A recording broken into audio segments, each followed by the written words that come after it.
હવે જોઈએ સમાચારો વિગતવાર।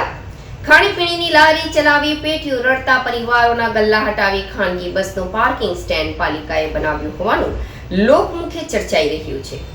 પાલિકા સંચાલિત પુરુષોત્તમ બાગ આગળ ખાનગી બસોનો માર્ગ અને પાલિકા પેવર બ્લોક તોડીને પણ અડીંગો જમાવ્યો છે।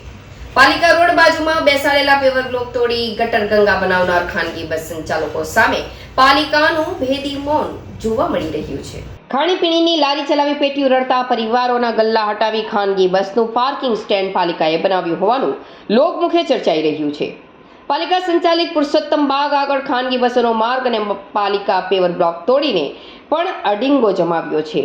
પાલિકા રોડ બાજુમાં બેસાડેલા પેવર બ્લોક તોડી ગટર ગંગા બનાવનાર ખાનગી બસ સંચાલકો સામે પાલિકાનું ભેદી મૌન જોવા મળી રહ્યું છે।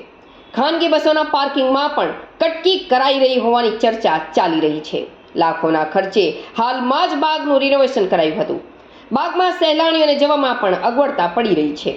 અંકલેશ્વર પાલિકાના સત્તા પક્ષનો વધુ એક બેનમૂનદાર વહીવટ સામે આવ્યો છે। વર્ષોથી બાગ પાસે ખાણીપીણીની લારી પર વ્યવસાય કરતા લારી ધારકોને બાગ રિનોવેશનના બહાને ત્યાંથી હટાવી મૂક્યા હતા, જેઓ હાલ બાગ સામે ખાનગી જમીનમાં લારી ગલ્લા ઊભા રાખ્યા છે। ત્યારે હાલ બાગ નવીનીકરણ કરી તૈયાર થઈ ગયો છે। આ વચ્ચે અહીં છેલ્લા કેટલાક સમયથી ખાનગી બસોએ અડીંગો જમાવ્યો છે।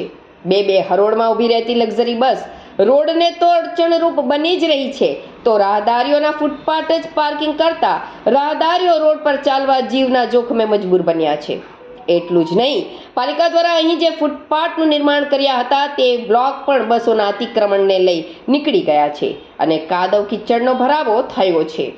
ત્યારે ખાનગી બસો અહીં પાર્કિંગ થતી હોવા છતાં અને તે પણ બાગના ગેટ આગળ જ મૂકવામાં આવતી હોવા છતાં સત્તા પક્ષે મૌન ધારણ કરી લીધું છે અને જાણે પાર્કિંગના રૂપિયા મળતા હોય તેમ તેમને બિંદાસ પાર્કિંગ કરવા દેવામાં આવી રહ્યું છે। ત્યારે પાર્કિંગના નામે કટકી ચાલી રહી હોવાની ચર્ચાએ જોર પકડ્યું છે।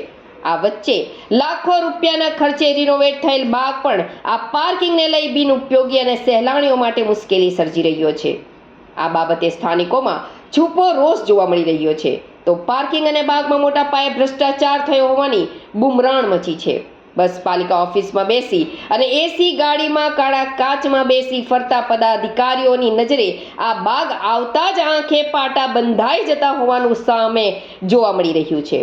ત્યારે 37માં સભ્યના વહીવટ વચ્ચે પાલિકાનો વિકાસ નહીં પણ ભ્રષ્ટાચારનો વિકાસ થઈ રહ્યો હોવાનું ટોક ઓફ ધ ટાઉન ચર્ચાનો વિષય બન્યો છે।